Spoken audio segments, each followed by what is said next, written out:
You know the advice we've all been given probably 1,000 times. The secret to success? Just work hard. Put in the hours, grind it out, and eventually you'll get where you want to be. It's like the foundation of every single piece of career advice out there. But what if that's only half the story?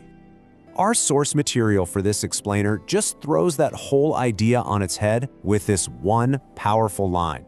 Hard work alone won't save you. Whoa.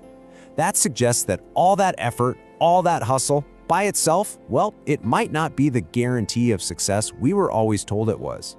So let's start there. Let's unpack what our source calls the hard work myth. We're going to explore why this advice that we all just accept might actually be leading us down a pretty frustrating path. I mean, really think about it. We're conditioned to believe it's a simple equation, right? More effort in equals more success out. But be honest with yourself. Have you ever worked incredibly hard on something? I mean, poured your heart and soul into it, only to see, minimal results? It's a super common experience, and it really points to a big flaw in that simple formula. And when we believe in that myth, it leads us straight into a pretty dangerous place, the exhaustion trap. This is what happens when our only solution to a problem is to just work harder, to just double down on effort, without ever stopping to ask if we're even pointing that effort in the right direction. It's the fast track to total burnout. At the heart of this problem is something called directionless work. It's exactly what it sounds like, a ton of effort, but with zero strategy. It's just running faster and faster on a hamster wheel. You feel like you're doing a lot, you're exhausted at the end of the day, but you haven't actually moved an inch. And this quote just puts it perfectly. Hard work without direction is just exhaustion. When your energy doesn't have a clear target, it doesn't create progress. All it creates is fatigue.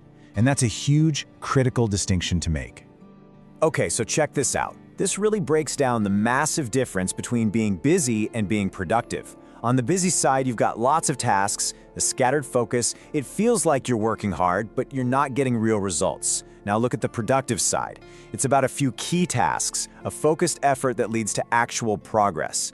This really forces us to ask, are we just spinning our wheels being busy, or are we actually getting things done? All right, so if directionless hard work is the trap, how in the world do we escape it?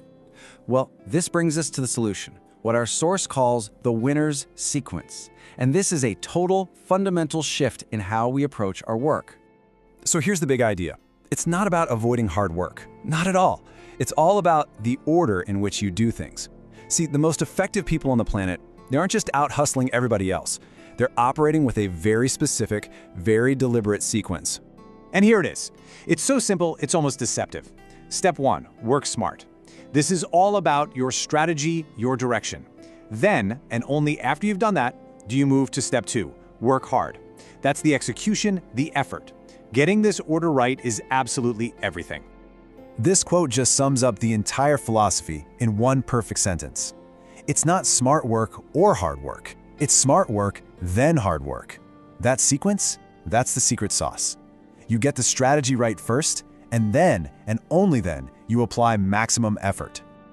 So we have the sequence, smart, then hard. But what does that really look like when the rubber meets the road? In this last section, we're going to make this whole concept super practical. So let's ask the big question. What does it actually mean to work smart? It's a key question because work smart can feel a little vague, right? It's not about finding lazy shortcuts or trying to avoid effort. It's about being strategic. It's about finding the most effective path forward, not just plowing ahead. So working smart really breaks down into these 5 things. First, you set a clear destination. I mean, you can't hit a target you can't see, right? Next, you identify the critical path. What are the absolute essential steps to get there? This lets you prioritize the high-impact stuff, the 20% of work that gets you 80% of the results. Then comes the hard part. You have to be ruthless about eliminating non-essential work, all that busy work that just drains your energy. And finally, you have to constantly ask yourself this one simple question. Is this the best use of my energy right now? So at the end of the day, working smart isn't a replacement for working hard. It's a multiplier. Think of it like a lever. Smart strategy is the lever that lets your hard work move mountains. It gives all that effort you're putting in a purpose, a direction, and makes sure every single ounce of your energy is pushing you closer to your real goal. So we'll leave you with a little challenge to take into your week. Think about one big task on your to-do list. Instead of just diving in head first and trying to power through it, how can you approach it smarter? Just take 5 minutes. step back, and figure out your strategy first. That little pause just might be the most productive thing you do all week. Thanks for joining us.